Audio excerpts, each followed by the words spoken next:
আসসালামু আলাইকুম ওরহমতুল্লাহ। সম্মানিত দর্শক, পৃথিবীর জমিনে অনেক আমল রয়েছে। তার মধ্যে একটি শ্রেষ্ঠ আমল হচ্ছে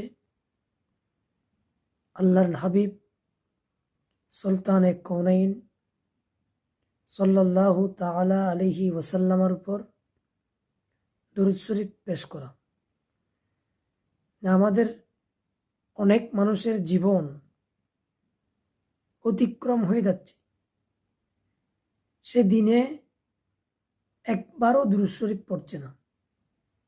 আসুন আমরা নবীকে বেশি বেশি স্মরণ করি। যারা একবারও দুরূদ শরীফ পড়ছেন না, আপনারা কমপক্ষে একবার দুরূদ শরীফ পড়ুন। রাসূলুল্লাহর মহব্বত নিজের অন্তরে ধারণ করুন। আর যারা পারবেন তারা বেশি বেশি দুরূদ শরীফ পড়ুন। আসসালামু আলাইকুম ওয়া রাহমাতুল্লাহ।